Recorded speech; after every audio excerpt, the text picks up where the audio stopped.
Carlos Soler, txuri urdina da eia da, iritsi da Donostira eta Realak badaukaia bere hirugarren fitxaketa. Ez dakigu azkena izango den edo ez dirudi momentuz, baina esan dezakegu Realak zelai erdiko zona hori indartzea lortu duela Carlos Solerrekin, Markel. Bai, azkenengo bidixuetan, fitxaketaren berri eman dugunean, irribarretxu irtetzen zara beti xon.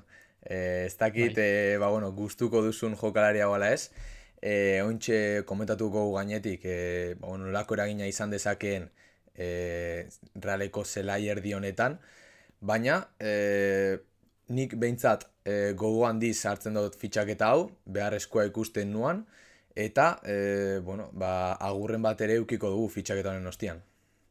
Bai, a ber, lehenik eta behin, irribarretxu beti, ze azkenean estimulu berri bat da, Bai, hori isa. ez dakigu zer eman aldigun eta zer ez, orduan intriga hori beti sortzen dit, ez? Orduan irribarretxu bai alde horretatik, eta gero, dakiguna da orain momentura arte urtebeteko lagapena izango dela, Realak erosketa aukera bat izango duela, eta taldean, edo klubak esan duenez, eta Fabrizio Romanok argitaratu zuenez atzoko egunean, klubak uste du Carlos Soler etorkizuneko jokalari bat dela taldean edo klubean, hau da ez gaztea delako, baizik eta urteak ikusten dizkiotelako Bai. Realeko elastika jasten, eta, bueno, gero esan dezakegu ere, merkatuko hirugarren fitxaketa dela, eta oraindik laugarren bat falta dela. Bai, momentuz, bere prima agian ikutu du, baina errekuperatzeko gai bada, behintzat margen hori badu ez, eta 8 urteko jokalaria, ustot Oiartzabalen kintakoa dela, orduan, Eta Oiartzabalen oso laguna, bai, aipatu behar da hori ere. ikusi genuen joko olimpikuetan eman zion pasia ere, orduan, Soler Oiartzabal konexio hori, berreskuratu dugu ez. Ez dakigu zenbatian dauan fitxak erosteko presio hori, baina ez dut espero gehienik izango denik. Ez da atera zenbaki hori, aterako da segurazki hurrengoko egunetan, baina aukera hori hor dago behintzat, ez? Beste jokalari batzuekin etzen egon aukera, adibidez Odegarrekin oso ondo atera zen lagapena, baina gero ez genuen aukerarik izan erosteko, Solerrekin ez dakigu zer gertatuko den, baina behintzat aukera hori izatea kasualidadez kriston denboraldia botatzen badu, behintzat hor daukagu gordeta. Orduan, ondo iruditzen bazaizu orain, bere datuekin joango gara, ze nahiko interesgarriak dira eta nahiko ondo azaltzen dute orain arte izan duen ibilbidea bai ligan eta bai ligatik kanpo, ez? Ze nahiko desberdina izan da. Alde batetik, 24-25 datuak, 31 partida jokatu ditu Premier Leagueen, 31 partida horietatik 14 izan dira 11koan, hau da, guztira 1400 minutu jokatu ditu, ez dira asko, ez dira minutu asko, Ez oso bitxi. baina, gol bat eta asistentzia bat eman ditu. Hori da, eta jokalariaren ezaugarrietan sartuz gero, ikusten dugu akzio defentsiboetan, eta jokaldia ere horietan irabazien portzentaia nahiko altua dela. Momentu honetan Realak behar duena, pivotearen zat laguntza pixka bat da, ez? Azkenean karga hori pivoteari kendu, baina baitxa ere, erasorako ere laguntza izan, hau da, box to box bat, baina bi areak guztiz zapaldu gabe. Bai, nik egia esatekotan, nik Marinen postuan ikusten dut, eta Bai. Marinen rol hori betetzen, ez? Ikusi dezakegu grafiko honetan ere, bere jaurtiketak aurten, 18 izan direla Premierren, eta, area kanpotik jaurtitzen duela, hori Sergio Francisco eskatzen duen zerbait dela, eta, aurten ez da bere denboraldiko goleatzaile onena izan, ez da hurbildu ere, baina hala ere badakigu Carlos Solerrek area ikutu dezakela eta arriskuarekin. Hori Realari ere falta izan zaiola azkeneko denboraldietan, ez? Erdiko jokalari horrek areara iristea eta golak sortzea. Merino guai sortze zituen, baina Zuzitxek, Braisek azken denboraldian gutxi.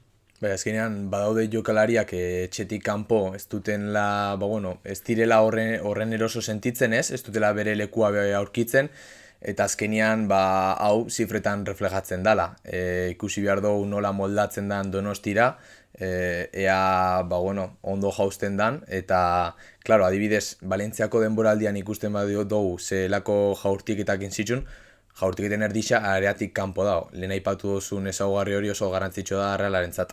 Eta gainera, 12 gol, 5 asistentzia, 21-22 eta 20-21 12 gol eta 9 asistentzia, zifra oso onak dira, eta jokalari nahiko, osua da. Hor dago gola, hor dago eskatzen duguna, eta ez da erraza izango, zuk aipatu duzu moduan hasieran, agian bere momenturik onena, edo bere karrerako prime hori, jada heldu da, ez, Valentzian, eta orain ez dugu ikusiko Carlos Soler hori, Carlos Soler desberni bat ikusiko dugu, baina interesgarria da, asko jaurtitzen duen jokalari bat da, 51 jaurtiketa izan zituen 21 denboraldian, 51 horietatik 12 gol sartu zituen, eta gero bere bero mapa hori ikusten badugu, ikusi dezakegu orain momentuan Realean Bryce edo Marinek daukaten rol hori betetze zuela, ez? Azken denboraldietan, pixka bat bandarago jokatu du batez ere Parisen, gero West Hamen aldatzen joan da, baina ikusi dezakegu jokaldiaren oinarrira jaitsi daitekeen jokalari bat dela eta hor Gorrotxari lagundu, edo pixka bat altura gehiago hartu eta area pixkat zapaldu ere, ez? Hombre, azkenean futbolian geroz eta baliabide geixo izatea da gakua, ez? Eskatzen genion Barreneri pauso bat aurrera ematia, kubori erantzukizun karga hori kentzeko, eta aurten badirudi horretan ari dela. Eta Solerreri ere hori eskau behar diogu, Bryceri ere baloiaren erantzukizuna, pixkat karga hori jisteko, ez? Azkenean baloiak mina behar duanean, Bryce bakari dakau, eta Brycek ez baldin badakaguna, normalian partida oso txarra izaten da. Orduan, bandetan bi aukera horiek izan da, eta gero baitxa ere, zelaiaren 3-4 horietan, beste bi aukera izan da, gure joko ofentsiboa behintzat asko betuko da, eta gainera ikusita, defentsiboki oso ondo da bilen jokalaria dela, nik uste fitxaketa zinobia dela. Seguru, fitxaketa honek beste mugimendu batzuk eragiten ditu, eta orain sartuko gara ondorioetan, nahiko eztabaida egon da, batez ere sare sozialetan, batez ere Twitterren, eta logikoa da, ez? Azkenean, Realak gauza bat esan du uda hasieratik, edo batez ere Imanol joan zenetik, eta orain ikusten ari garen erabakiak beste hildo batetik doaz, ez? Solerren fitxaketarekin dira, Gorrotxa, Turrientes, Bryce, Susic, Marin, Soler bera, Zakarian eta Goti, hau da, 8 jokalari, eta oraindik beste bat falta da heltzeko. Talde oso bat egin dezakezu horrekin, Ia, 11 oso bat bete dezakezu, soilik zelai erdiko jokalariekin. Hemen, kaltetuta erten den jokalaria, alde batetik Urko, bestalde Olasagasti ere ikusi genuen joan zela, Zubimendi ere eraman zuten, eta azkenean Realak egin dituen salmenta guztiak arrobiko jokalarienak izan dira, eta etorri diren jokalariak, Gorrotxa izan ezik eta Karrika ikusiko dugu geratuko den edo ez, kanpokoak izan dira. Hau da, kanpoko talentua, etxeko talentua baino gehiago baloratu du Realak orain momentuan. Gainera Perrik aipatu zuen espainoleko lagapen hori eta gero, etzuala, etzala aukera horren aldekua, ze azkenian Urko Realean ikusten zuan, eta jokalari oso ona, egin gabe, baina oso ona ikusten zuala, eta Urkok ere aurre denboraldian aipatu zuan, Realean jokatzeko gogo asko zuela. Egia da, eta nik uste hori gertatu dela Sergio Franciscok proba hobin duala aurre denboraldian, eta ez duala bere planetan ikusten. Ointxe aipatu dozunakin, azkenian aldeu planteau ea Realak nortasuna galtzen ari den, ala ez, fitxaketa hauekin.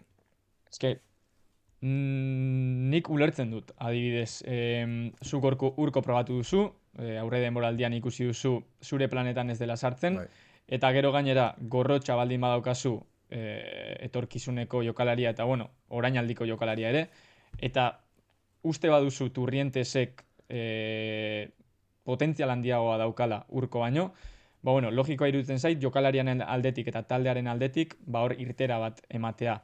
Baina nik ezin dudana ulertu da, alde batetik Urko hori esan diozuna uda hasieran, hau da, berarekin kontatzen duzula, eta gero, arrobiko jokalariekin pazientziarik kakotxartean ez izatea, hau da, Urkok 6 hilabete oso on bota ditu espainolen, eta benetan erakutsi du lehenengo mailako jokalaria dela, eta gero, oraindik taldean dauden beste jokalari batzuekin pazientzia gehiegi izatea, eta gainera ez dutenean pertenentzia sentimendu hori, ez? Bai, baina Ez azkenean, dakit ulertzen duzun esaten bai, dudana. baina azkenean, aperriren behintzat postuan jarrita, zuk ikusi behar surreala negozio bat dala, eta azkenean dirua ematen duan gauza bakarra Europara jutia dala, eta tituluak irabaztia dala.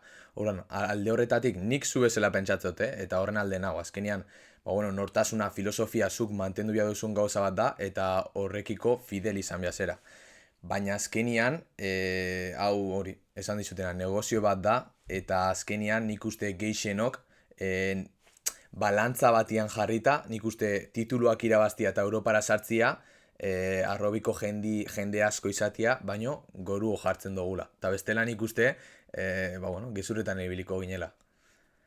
Guztio nahi dugu irabazi eta irabazteko Zein da bide presioa, ez? desberdina daude eta modu desberdina daude. Orduan, honek eztabaida handi baterako eta zabal baterako ematen du, agian Bai. izango dugu merkatu amaitzen denean eta nik uste dut jada mugimendu guztiak ezagutzen ditugunean, ze oraindik falta ira. Orduan, Carlos Soler jada Realeko jokalaria da eta guk hori ospatzen dugu.